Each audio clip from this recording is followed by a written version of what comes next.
Now, residents of Molweni near Durban say they're battling to come to terms with the effects of the recent heavy rains in KwaZulu-Natal. More than 20 people have died in floods in the province since the beginning of the year.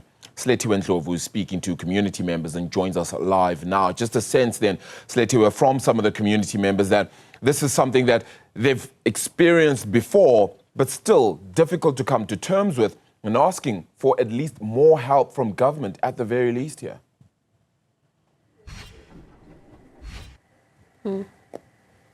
Certainly, Arabile. A lot of them have experienced this trauma before, especially if you look at the floods of 2022.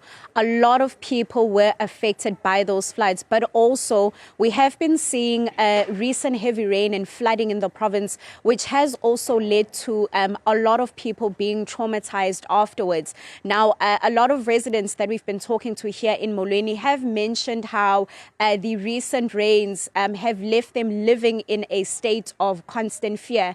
And one of the reasons why that is the case is because viewers will remember that this area of Molweni, specifically Lower Molweni, is where two bodies were found just a few days ago after recent heavy rain and flooding in the province. So a lot of them speaking about how when we experience flooding and heavy rains in the province, it does then tend to leave them with a lot of fear. But I just want to bring in a resident that we have here, perhaps firstly, just to speak about where your trauma stems from. Is it the floods of 2022 specifically, or would you say that it's continuously experiencing a flooding in the province? Well, I can say it originally stems from what happened in April 2022. But then what happens is every time it rains, one asks themselves, like, how bad is it going to be? So it stems from a lot of things, and more of the trauma that you've just spoken about. It has... I think what happened in 2022 embedded a lot of fear and anxiety amongst the people of Molweni, especially in Lower Molweni, because as much as we are up here in Upper Molweni and there was a really bad effect of the floods, but it's even worse in Lower Molweni because there are waterfalls coming from up here that flow down to Lower Molweni, and there's a river that flows directly by the residential houses. So it stems originally from 2022, but there's that consistent fear that comes up every time it rains.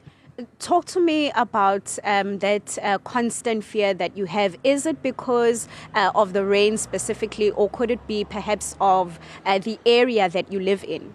I think it's a combination of everything. It's the rain. It causes a lot of fear. Like, even if they say it's 20%, because what has happened is every time it rains, you will hear of a house that has just fallen down because of that. So it's because of the rain, and mostly because of the area that we actually that people are located. I think Councillor Nala once spoke about, I'm not sure if it was him, but he actually spoke about a way of trying to get COGTA to work with the municipality in terms of zoning residential areas, because what happens is you'll just be given a piece of land and not knowing maybe there was a river that was flowing there, and when it rains, it's more like a trigger. So yeah, it's a combination of things, but it's mainly because of the 2022 floods, and basically of the location. A lot of people, when they talk about the 2022 floods, they also mention that they still have quite a bit of anxiety. And that's, the sentiments that you shared with me earlier on about how some of those people that went missing during those floods still haven't been found. Would you say that even just the knowledge of that worsens your anxiety? It does. It really does. I was actually taken aback last week when the lady's body was found. And instead of being too sad about it, people were actually rejoicing because it was a matter of at least the body has been found. So a lot of anxiety actually lies on that there are some bodies that still have not found, and it has caused a lot of complications even for their families, because you will find that they have not been declared dead. They've not been declared dead. And what happens is we all know that mommy drowned in the 2022 floods, and she was the sole breadwinner. And then what happens is life is just expected to go on without a death certificate that could actually assist the family in whatever assistance that they can actually get through a death certificate. So it's a lot of complications that have been caused for these families. Maybe just to highlight what you're talking about, I know you mentioned that you help children in terms of applying for school, but you encountered someone recently who can't apply due to the fact that her mother went missing during the 2022 floods, and unfortunately she hasn't been declared dead. Talk to me about that. Yes, I have a young lady whose mother was one of the victims, and unfortunately in her bag she had her ID documents and all that. So we tried to do her application and we entered her grandmother's details as her guardian. And the challenge was with NSFAS being linked to Home Affairs, it kept coming up that please enter the correct parents' details. So it actually went to a phase, like the first challenge was having to deal with her and tell her that the challenge is they need your mother's documentation. And then the second problem is we could not even follow up with assistance. Tried to get hold of NSFAS, we called and they could not answer. So the trauma keeps coming up and repeating itself for the victims.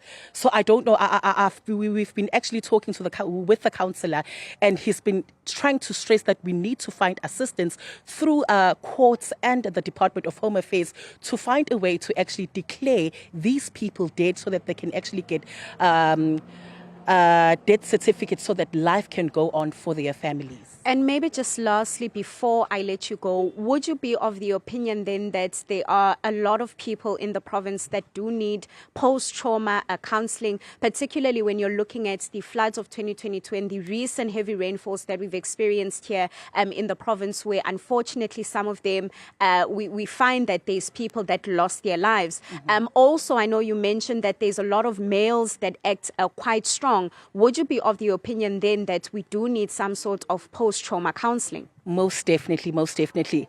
I myself, I was not a direct, like my family was not directly, whatever. Yes, so what actually happened is, even though it did not affect me directly, but I was dealing with these families, even I myself, I needed that counselling because it was a lot to deal with. Dead bodies, families coming in for assistance, it becomes a lot. But I think it's even worse for these families, for the family members. It becomes even worse for them because it is things that they need, like daily they need to deal with these issues. So a lot of counseling is needed, because I do remember that there were some children who were actually stuck in school overnight. And what happened is when they were removed to another venue, they actually did get counseling, but it was just that once off and we moved on. So I think there's a need for a continuous program to help them cope, and especially with men. Men will always tell you that I'm fine. But we do need to find a way to approach this counseling with them and help them to deal and actually debrief more than anything. Thank you so much for speaking to us this morning. Luyanda Skakane, a resident that we have here in Molweni, where two bodies were actually were found just a few days ago. As you heard, Arabile, from that conversation, a lot of people in this area are going through quite a lot. Even just looking at the overall scope here in the province, a lot of them still dealing with the trauma, not only of the recent heavy rains, but also the floods of 2022. And I know that later on we are then going to be in conversation with more people that have been affected by floods, but a lot of them still a bit reluctant to speak to us because they are still dealing with the trauma.